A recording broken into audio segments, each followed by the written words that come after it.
Kamusta ka na? Kamusta na siya? Balita ko masaya na kayong dalawa.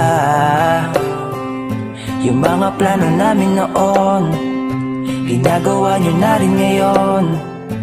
Hinahanap ko pa rin yung dating binitawan ko sa mali naming panahon.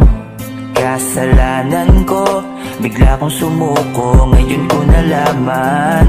Mas mahirap makitang masaya na siya sa iba, wala na akong laban. Di ko nagawa na sabihin na mahal ko siya. Tanging pakiusap ko na lang, huwag mo sasaktan. Ipakita mo kung gano'n siya kahalaga. Pwede bang ingatan mo siya?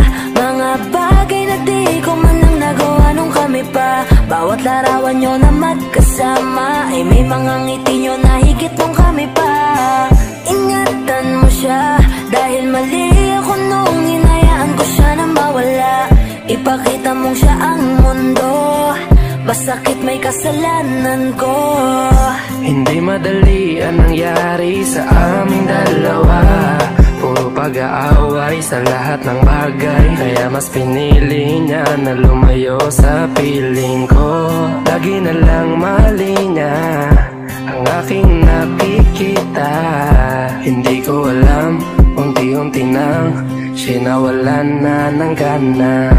Sana iyong alagaan, mahalin at ingatan. Nagsisisi akong hinayaan na mawala na lang, hindi ko na naagapan. Ikaw na ang may hawak ng dati kong mundo. Makita lang siya na masaya, ay masaya na rin ako. Pwede bang ingatan mo siya? Mga bagay na di ko man lang nagawa nung kami pa. Bawat larawan nyo na magkasama ay may mga ngiti nyo na higit nung kami pa. Ingatan mo siya, dahil mali ako nung hinayaan ko siya na mawala. Ipakita mong siya ang mundo, masakit may kasalanan ko. Alam ko namang di na ako. Kita naman na masaya na siyang nasa tabi mo. Wala akong magawa kundi tignan kayong dalawa. Mali kung hindi ko nabigyan siya ng halaga.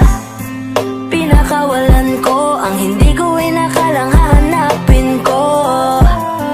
Ngayon hawak mo ang kamay na minsan na rin kinapitan ko.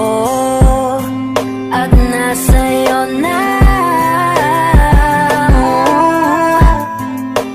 Pakiusap na wag mo na sanang saktan. Yung minsang hinayaan ko lang. Pwede ba na ingatan yung sinayang ko lang? Pwede bang ingatan mo siya? Mga bagay na di ko man lang nagawa nung kami pa. Bawat larawan nyo na magkasama ay may mga ngiti nyo na higit nung kami pa. Ingatan mo siya, dahil mali ako nung hinayaan ko siya na mawala. Ipakita mong siya ang mundo, masakit may kasalanan ko.